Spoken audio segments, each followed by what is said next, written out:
Reddit probably already spamming that Swim ditched Underlords like he ditched Artifact.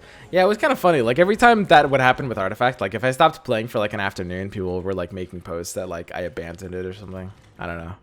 Reddit's weird sometimes. And it's not even like the entire website as a whole. It's just like there's a couple people that just like to stir up shit or just like create drama when there is none.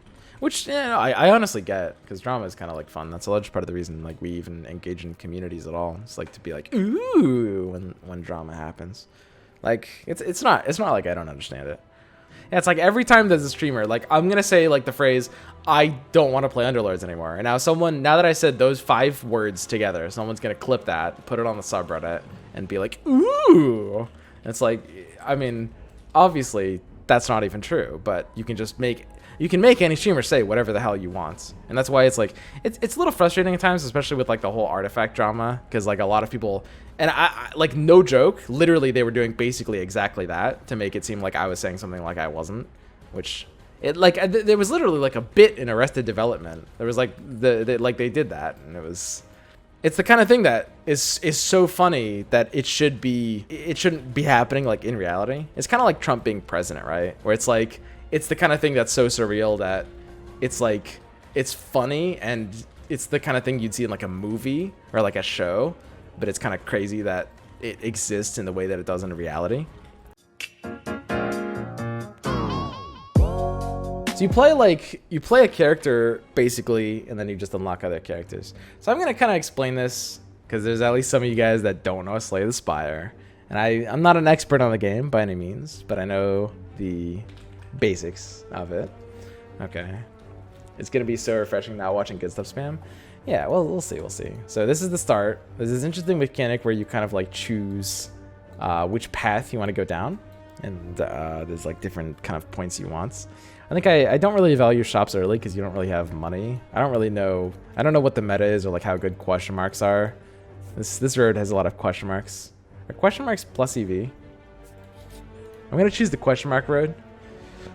Defeat enemies by pulling cards from your hand. Cards require energy to play. Instead of each turn, new cards are drawn and your energy is replenished. Play defensive cards to gain block. Block reduces incoming damage, but wears off. And you can observe an enemy's intent above them, which is the thing they're going to do after your action. Pretty simple game. Question mark. What's up, Envy? How's it going? So, yeah, it's, Slay the Spire. So, we can see this guy is about to use a buff. We have Bash, which deals 8 damage and applies 2 vulnerable. Let's go ahead and bash him here. It's still our turn. We use 2 out of our 3 energy, which I'm going to be calling mana on occasion, but it's energy in this game. And it gives him vulnerable, which means for 2 turns he receives 50% more damage. So now we can strike. There's no reason to defend right now because he's just casting a buff. If he's not going to attack, we don't need to defend because defending only lasts 1 turn. Okay, so here's the ritual, and he gains 3 strength at the end of his turn. And presumably this lasts for 3 turns. I guess that's what this 3 means. Now he's going to attack for 6. So we want to strike him twice, and we want to defend once, and this is going to block some of his damage, basically. So it's like, it's a very, very simple concept. Move cam. Yeah, you're right. I do need to move my cam. Oops. I have it set to, like, pause. Where's the best spot for a cam here? I don't know. What's actually good? Can't really be here either, right? Like upper right is fine. Okay, so he's about to do 9. And we have 3 strikes. So we don't need to defend this because we can just kill him here because we have the ability to deal 18 damage, right? So he's just dead. He doesn't get a turn. And this is just kind of the gameplay loop. It's very, very simple to like fight at first, but you add cards to your deck that do interesting things. You remove some cards from your deck to increase your probabilities. So here are the rewards. We can add a card to the deck. So we can take these and we get the potion or whatever. We add a card to the deck and we get a choice of 3. It's like a drafter, and the deck is like continuous. Dead center. So body slam, deal damage equal to your block. Anger, deal 6 damage at a copy of this card into your discard pile. Which means it gets reshuffled back into your deck. Or flex, gain 2 strength at the end of this turn, lose 2 strength. I kind of like flex. I'm gonna kind of just do based on like what I think is good instead of like following chat's advice, because chat's gonna tell me what's actually good because enough of them play this game. And there's different builds too. It's sort of like underlords actually, in that you're sort of drafting as you're going. This isn't just like a Magic the Gathering draft or Hearthstone draft. It's not just like a one-time thing. You're drafting as you're playing, and it has a very similar feeling to underlords because of that. So here's Anger. We're gonna take this because it's interesting. I think it's kind of like a meme card.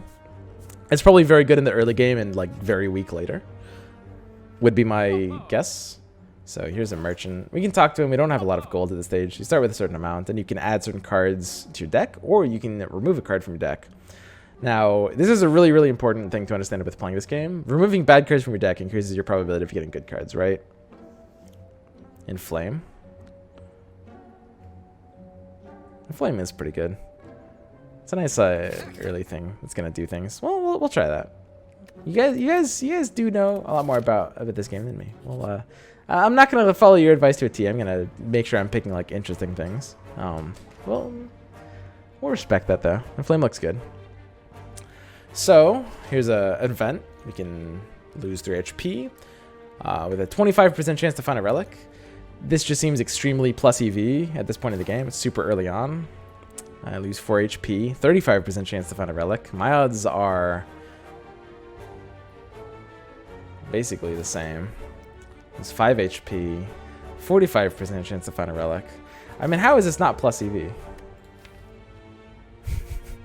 And it only costs us 12 HP. Okay.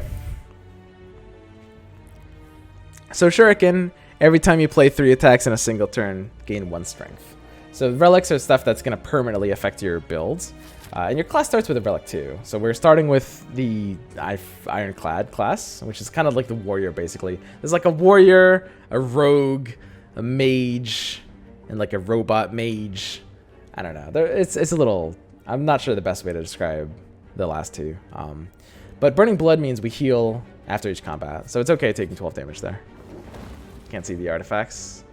Yeah, I need to do something with this like EG banner thing. I mean, you can see them in between things. Where's the best place to put this, actually? Because every corner is kind of important here, right? I'm basically what I could do is I could just put it above myself. Yo, Koi D. Welcome back to the 1/8 gay club, buddy. Okay, so Living Wall. As you come into a dead end, turn around, will slam down from the ceiling, trapping you. 3 faces materialize from the walls and speak. Forget what you know and I'll let you go. I require change to see a new space. If you want to pass me, then you must grow. What? Remove a card from your deck, transform a card in your deck, or upgrade a card in your deck. That's very interesting. I mean, grow seems pretty good. Upgrading Inflame. So every card has like an upgraded version. Gaining 3 strength permanently seems pretty good. And Inflame is probably the best card in our deck right now, honestly. So I think just upgrading Inflame is sweet. That's a very high value from that question mark. So yeah, let's just move on. And we're gonna see like more fights here. So we've got Inflame. Strength just adds to the damage you deal. So we're gonna go ahead and Inflame first. We have 3 strength now. So every time we deal damage, it's gonna be 3 more damage. That's a pretty big deal because what it means is we can actually 2-shot these louses. Let's mouse over to see what this curl up is. Upon receiving attack damage, gains block once per combat. So we actually can't kill both of these. We can't even kill one of them. So we can strike the first one. Because we can't kill it now, a strike at 9 damage. Our best thing is probably to defend. Actually, they're both buffing. Never mind. What am I talking about? And in theory, like if you actually know this game, these turns are going to play super fast. I'm kind of being slow now because I want to explain some stuff. And I'm also sort of getting back into the swing of things because I haven't played this game in like... Oh god, it's been like a year, right? Over a year? This game's been out for a hot while.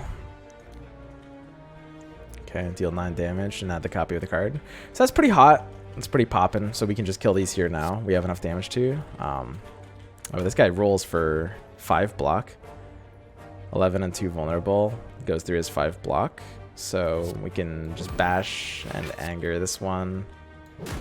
And then just strike this one. So when you use anger, another one goes to the discard pile. I'll explain what the discard pile does in a little bit. It'll be easier to explain when I can see. We can just take all the rewards, add a card to the deck. Power cards. This card applies a power... passive abilities that are for the duration of combat. Deal 5 damage twice. So this matters for basically anything that multiplies your damage. For example, this works with Inflame, which gives us 3 strength, because this will deal, if I'm not mistaken, this will deal 16 damage instead of what would be 13, instead of just dealing 10 damage once. 5 damage twice for the price of 1 is pretty sweet. Cleave, dealing 8 damage to all enemies. And then there's the power. At the end of your turn, lose 1 HP and deal 5 damage to all enemies. And losing HP is a big deal, because HP is your kind of like long-term resource. I think I'll take Cleave here, just for the ability to do AoE. Twin Strike's pretty good too. Twin Strike might be a better choice, but I want to kind of like diversify my opening deck, just to kind of like show off the game mechanics for those of you guys who might not like be as familiar with it. We don't have enough money to go to the merchants. We're going to go to the campfire. Campfire, you get a choice of 2 things. You can heal for 30%. And we're healing every turn because of our Ironclad. Ironclad is like a good beginner class. I say that. It's the only class you can choose when you first download the game. But, you know, it heals you every turn, so you don't need to do that. We can just upgrade a card here for free. And I think we can just upgrade Cleave, right? Cleave just is upgrades by 3. Bash increases the damage and the vulnerable, whereas Anger just increases the damage. Increasing the Cleave's damage by 3 just seems kind of the best thing. But yeah, every card has a different form when it's in like an upgraded form, so you want to check to make sure you know what's good. I'm just gonna go to the question marks. I don't think question mark necessarily has higher EV than on Monster Fight, but they're more interesting. Walk into a room to find a large hole in the ground. You approach the hole, and an enormous serpent creature perches from within. Ho, ho, hello, hello. I'll venture a simple question. Most fulfilling of lives is that which you can buy anything. Do you agree? So you can gain 150 gold, but become cursed with doubt. So doubt is basically this curse that's in your deck that you have to get rid of. I'll take it. I think it's more interesting. So we can see it's a curse, and I'll explain kind of like what this is. It kind of seems worth it to me, but there's a chance it actually might be really bad. The gold feels like it can pay enough for it, because you can remove these at the merchants, right? Or you might need something specific. But I'll show you guys how curses work. So a curse is a card in your deck that they're typically unplayable. I don't know if there's any exceptions to that. But at the end of your turn, it just does something. It's just a bad card in your deck that is not only giving you this bad effect, but it's blocking you from drawing a potentially better card. So curses are nasty, right? You don't want them. So this Cleave does 11 damage to all enemies. We can combo that with Anger. Let's see what these guys are doing. So these guys are about to inflict a negative effect on us. So we can kill one of them with just like Cleave and Strike. That looks pretty good. We don't need to defend, but we also have enough energy that we don't really have any downside in defending. So Strike and Anger do the same amount of damage. I'm just going to go ahead and do that. Pop 1, and I guess it doesn't matter whether we click defend or not. It shouldn't make a difference either way. So this guy licked and gave me Frail, so we get less block for 1 turn, and our doubt weakened us as well, so we can just kill this. These fights are still like super easy. Should just be running through these super quickly. It's like the parasite in Yu-Gi-Oh. Yeah, exactly. Energy potion, and these are also potions. We have 3 potions, which is maximum slots, so we're gonna have to start using them in fights where we don't want to lose too much HP. I haven't seen any strong opponents yet. So we've got Disarm, Uppercut, and Cleave. Having like 1 Cleave is kind of nice if there's a lot of AoE. I don't necessarily know if I need multiple, or at least like not over 2 good things. The blue here indicates that this is like an uncommon card, by the way, whereas like white is common. So enemy loses 2 strength. Exhaust. So exhaust means when I play this, it doesn't go into the discard pile. It doesn't get reshuffled back into my deck. Because normally when you're done with your entire deck, you redraw the entire thing, and I think it shuffles. Although it might not shuffle. I believe it shuffles. But exhaust means once I use this once, I can't use it again. It's just gone forever for that round. For that fight. Not forever. But it's a big deal for certain cards. It does shuffle? Okay. Weak. Uppercut deals 13 damage, applies 1 weak and 1 vulnerable. But yeah, Disarm is basically better for like longer fights or like boss fights. That being said, I mean, this is very powerful. I think it's fine to take. Here's a treasure chest. And you can see now, like, looking at this map, why it's important to be taking certain things at the start. To choose the start path. Start of each combat, draw 2 additional cards. So that's pretty sweet. And we can see here the relics are just give you power over time. So this one's an elite enemy. I don't know if it's a good idea to fight them this early. They give you relics when you kill them, I believe. let's go ahead and fight them because we have full potion slots, because we have full HP, and we're ironclads, we heal over time. I think it's actually a plus EV play to fight the like elite enemy here, but you often are going to be wanting to avoid these if you feel weaker. They give you better rewards, but they're very spooky. So we've got cleave for 11 damage here. We've got swift potion, draw 3 cards, fear potion, apply 3 vulnerable, or energy potion, gain 2 energy. We're definitely going to want to use like, I think at least 1 potion here, I want to say. Vulnerable doesn't feel like it really helps this specific fight. Maybe this is dumb. Is there a hand size limit? Can I just draw 3 cards? 7. Okay. So I drew Inflame, which is what I wanted. I want to be able to Inflame before I Cleave here. Now, Inflame plus Cleave is just a ton of damage. We could also Bash first if we're using the Energy Potion. I don't think I want to use both potions here. 10 is the max hand size limit. Let's not use both potions here. I mean, we're committing a lot of resources here. I think that should be fine. So now we can deal 9 damage here with Anger. So these negate 1 debuff, so it's not even like super necessarily worth it to go for someone with Bash. We can just like Anger and defend. I think that's fine. Want to just start like focusing 1 down to alleviate the damage. And I think defending here is probably fine. Strike deals 9. Strike could kill it sooner. Defend only blocks 5, right? I think that's just not worth it. I'd rather just like eat this damage and just kill it quicker to alleviate future damage. And again, I'm not an expert at this game. I'm going to be making misplays. I know the basics of the game and I can explain to you the basics, but don't think that you're supposed to do it like exactly as I do. Okay, so these guys put some curses in my deck. I think these are temporary curses and they won't be in the deck for too long. Okay. Also Shuriken. Oh yeah, every time you play 3 attacks in a single turn, you gain 1 strength. Oh yeah, that's true as well. Yeah, I need to keep that in mind. Deal 12 damage. Does the Shuriken apply before the strike damage? I assume the answer is no, but if it does, I'm supposed to like double strike this one and then use the strike to kill this last one. That's actually, I'm gonna ask you guys that because I'm quite curious like how that interaction works. It does not, so that's what I thought. So we're just gonna like uppercut this, I guess. Gaining the 1 strength permanently is sweet, but we lose the uppercut otherwise.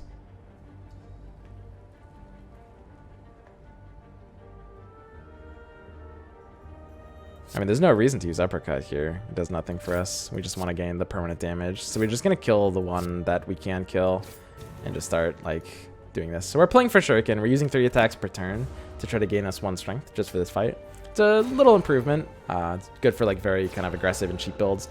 And hey, it synergizes with Anger, because Anger is a 0 energy card. So when we have Anger and Uppercut and Strike, check this out. We can use the 3 attacks in 1 turn while still being able to cast the 2 expensive things. So like Anger and Shuriken work pretty well together in these like early game spots. Anger and Strike can pretty perfectly kill this one and back. Also, I should look at Dazed. Ethereal. Oh, it's just like a blocked card. Okay. And then we can do this, and the Shuriken's just ramping us up. Obviously, it doesn't matter at this point that our Shuriken's ramping us up, but... It's a fast mode option and options that draws card faster and make the effect feel smoother. Oh, okay, sweet. Fast mode, fast mode, fast mode. Look at that. Sweet. Yeah, sounds good. Yeah, and we're just winning this fight. So it costs us a bit of health, but like I said, for elite mobs, you get a Relic, which just gives you a power for the rest of the game. And we can kind of heal up and get that other potion to compensate. Whenever you rest, you may add a card to your deck. Add a card to the deck. Ooh, so here we get like a, I think you just call these legendaries. It's the same rarity system as Hearthstone. It's like common is gray, blue is uncommon or rare. I guess they're rares. I think there's purples for epics, I believe. Are there not purples? Are there only 3 rarities? Am I dumb? I don't know. But yeah, Reaper's here. So deal 4 damage to all enemies, heal HP equal to unblocked damage, and then exhaust. So Reaper's kind of interesting. It's a good healer, but we already have Ironclad. I don't know. I actually kind of suspect Twin Strike might be better. The fact that this exhaust is pretty bad. I'm going to take Reaper just because it's kind of interesting. War Cry. This draw 1 card, put a card from your hands onto the top of your draw pile. It's pretty good with strength. Yeah, we do have strength boosts. I'll take it just because it's interesting. I think it's like the kind of thing that looks a lot better than it is. But it's fine. That doesn't make it bad necessarily. So we have uppercut and strike, so that's 19 damage. Or we have bash and strike, which is, it should be 14 damage, but bash applies vulnerable. So it actually gives us 3 more damage because strike deals 3 more. So it ends up dealing 17. We probably want to do that, although we don't hit the shuriken. And we could also just tank up. We could just do like a triple defense if we wanted to try to preserve our HP. Or we could do some kind of like middle ground where we like put something into kill range while defending. I think that's not a bad idea. The most important thing is we can kill this rat next turn, right? To kind of like stop it dealing damage. And to our objective is to end the fight with the max health, right? So I'll set this rat into like kill range next turn, and then I'll just double defend here. And then now that it's in one-shot range next turn, hopefully we'll draw something that allows us to kill it, which we've got great odds of doing. Could have just done triple defend and drawn this as well. That would have worked. These guys weakened us. Attack deal 25% less damage. Luckily, because you know we did it right, we still had the ability to kill this rat, which is nice. Our shuriken procced. And we can defend again, but there's no reason to, because he's not attacking. And keep in mind, the armor only lasts for 1 turn, right? So he's about to do a buff. He's got the Spore Cloud, which applies more vulnerable on death, but that's fine. And I think this is kind of the general mentality of how to play, at least like these early rounds. The idea is very simply just like try to exit the fight with the maximum amount of HP. Because the buffs don't carry over, but the HP does. So like we might want to find a place to use Reaper here, even though it kind of sucks just because it heals us. The problem with Reaper is we're going to tank this 13, whereas we could just kill him now like a normal person. So we don't have room to use Reaper here. We just have to kill him and stop his big damage from coming in. Gambler's Brew. Discard any number of cards, then draw that many. So you can manually choose the discards. That seems good. Here's a second cleave. Deal damage equal to your block. Or clash can only be played if every card in your hand is an attack. Deal 14 damage. So this is something that's like for a specific build. You can do like attack-based builds. And we have Shuriken. So we could actually be on path for that. And keep in mind, you can use like blocks and then you can use Clash. Let's go ahead and take Clash. I just want like, I want to make the most kind of interesting and diverse deck just to show off the mechanics and also just like keep things interesting. I think Cleave might have been the better choice there maybe, but it's not bad. So we can use like the blocks and then we can use the thing that we need only attacks in our hand. The problem is this doubt, right? We can't have curses in our hand for that, right? It won't let us play it if we have a non-attack card in our hand, and curses do count. So we're going to have to get our doubt removed very soon, which we can at Merchants. So Bash, applying 2 vulnerable. We're going to start this fight by taking damage, by the way. This is the first fight in a while where, you know, we're just going to start with like minus 20 health, which is not great because health is just a long-term resource we want to keep alive as much as possible. So it seems like the easy thing to do is just power someone down. So we can just bash this guy, anger, and strike him. And like I said, this will trigger the Shuriken. Defend might just be better, right? Triggering Shuriken might just be more valuable than blocking for 5, though. That's probably dumb. Like, sending this guy to 3 does pretty much nothing. Yeah.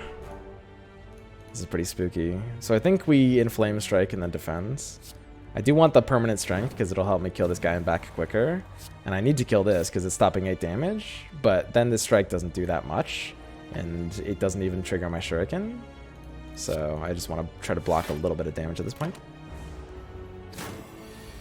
Energy Potion is lethal in 1. Yeah.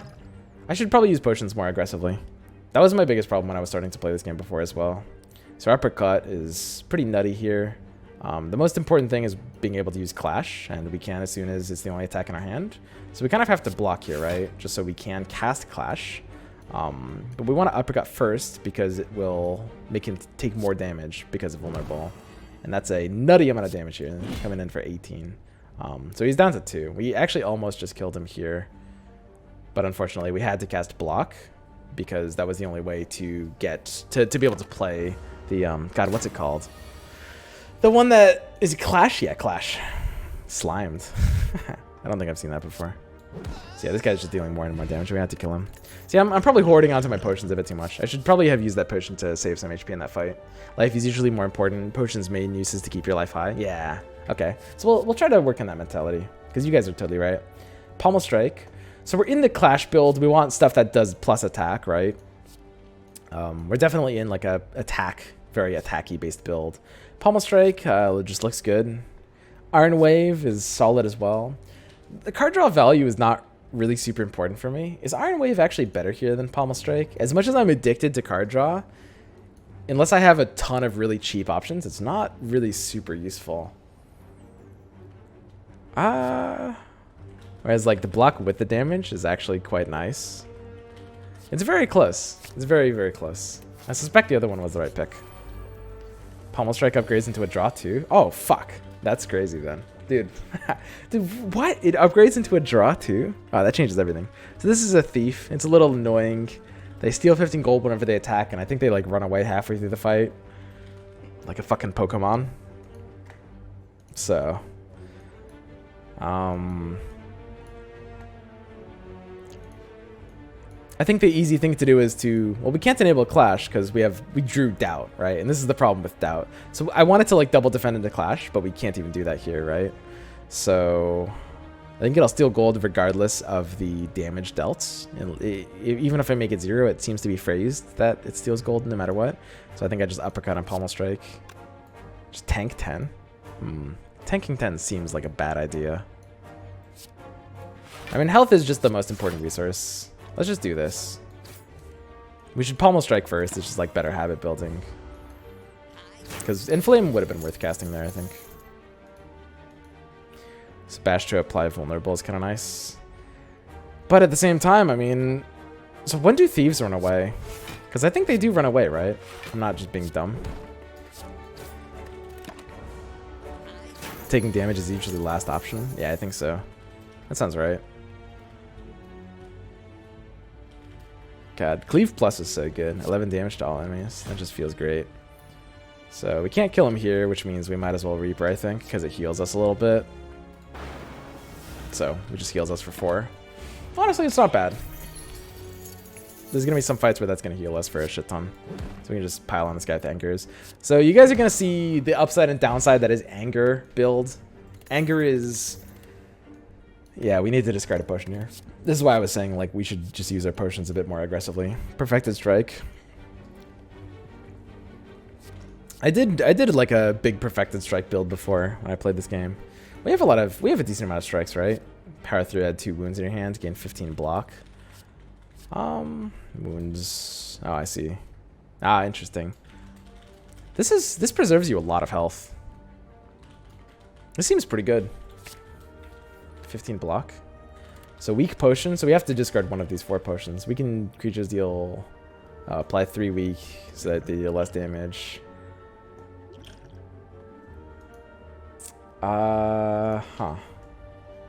Gambler's Brew seems pretty good with Clash. I'm just gonna leave behind this weak one. Might be better than Vulnerable. But yeah, I shouldn't be at 39 health right now. There's no reason not to use potions a bit more aggressively. Probably remove a card from deck, lose 7 HP, or destroy, gain 50 to 80 gold. That's pretty good. I mean, with 50 to 80 gold, can't we just remove a card from our deck? Of course, you only have like one of those per merchant, I believe. And it doesn't matter which campfire we go to. So we can rest. I don't know. I mean, we shouldn't really be at this low of health. I don't want to like end this run super early. God, resting is just so bad, right? Like, you shouldn't have to rest on floor 1. That's just like, you misplayed, you fucked up. Like, that's just terrible.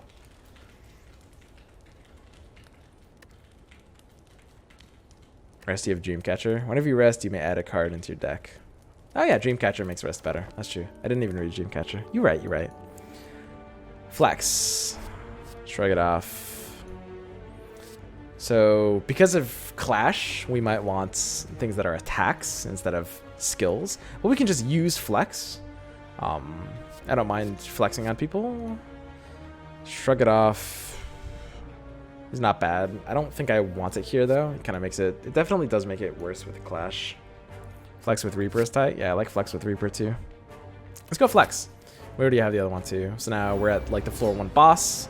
And it's just a roguelike. I never actually explained this. I kind of assumed it was understood, but it's a roguelite game. Light, or like, or whatever you want to call it. So, I mean, you just play until you die, and then you just start again with a fresh run. Potentially with a different character. So this is the first boss. He's gonna block on the first turn, which is interesting. After receiving 30 damage, it changes to defensive mode. That's interesting. Do we want it into a defensive mode? When Reaper exhausts itself. I mean, it just looks like the best time to do this. The one thing is we can't actually Shuriken if we Reaper. We just triple strike, right? Because the Reaper will just be drawn again and we'll just use it later. We just want to make sure Shuriken's getting procced, because +1 strength for the rest of this long fight is going to be super valuable. So now he's in offensive mode. After receiving 6 damage, he changes to defense. But yeah, as you can see, this is the offensive mode, 32, and that's very spooky. This is where I like power through.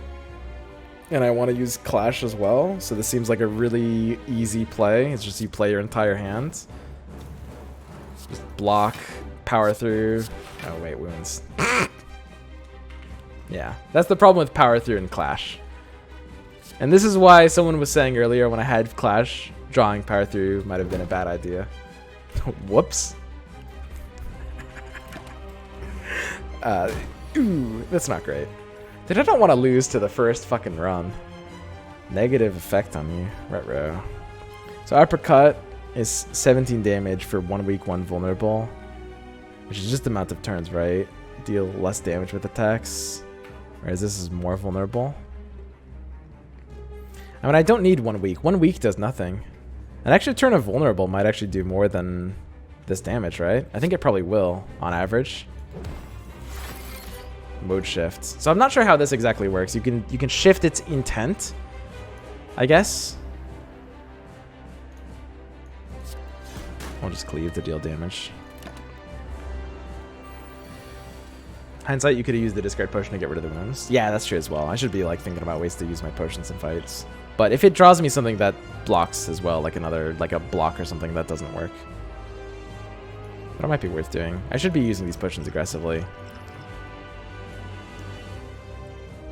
Palm Strike feels like a good opener here. Just keep your options open. And yeah, we'll just keep proccing our Shuriken. Shuriken's just made for fights like this. Like these long fights where this plus strength buff, which is just 1 attack on every card, is just gonna help. So now we're at 5, which is pretty solid. This looks good. 8/2. So that's exactly what it sounds like. It's 2 attacks of 8 damage. So obviously it doesn't affect like an amount of block, but certain abilities will make that hurt more or hurt less. That it's just not as flat 16.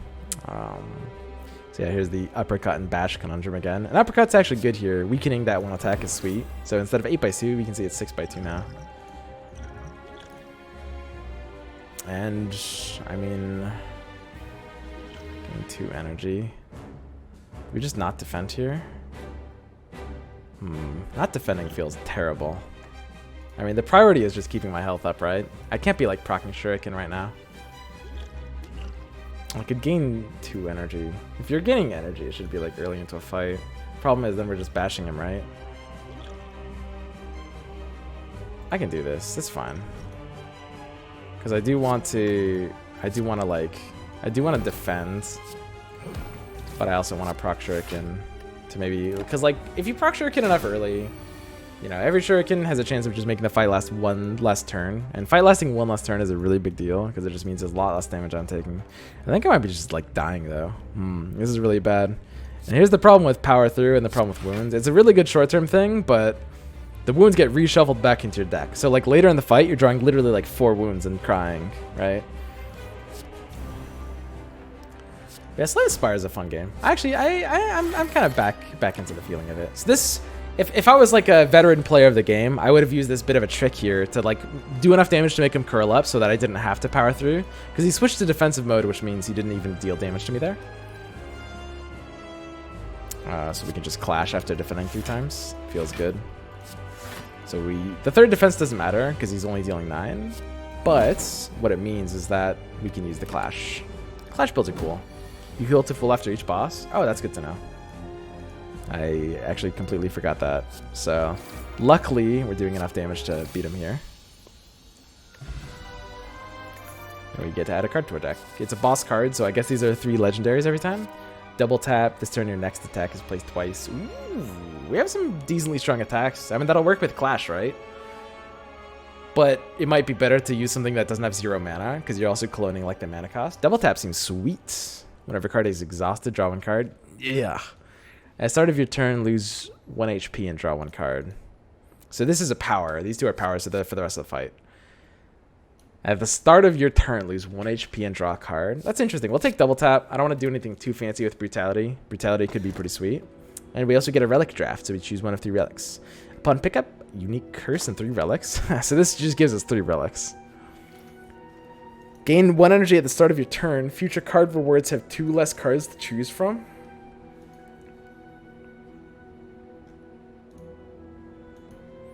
So this is kind of like, it's a short-term play, basically. Gain 1 energy at the start of your turn. Whenever you open a non-boss chest, obtain a curse. Interesting. This feels better than the crown, at least. This is hard. Key. It's always key. I mean, key is kind of nuts. Like, the crown feels like it has a much bigger downside than key. Having, like, 1 energy every time is really powerful. Like, having 4 energy, the difference between 3 and 4 energy is kind of insane. We'll take key. Some people are saying bell. Bell is a little RNG. It can be very good. It gives you just 3 random artifacts.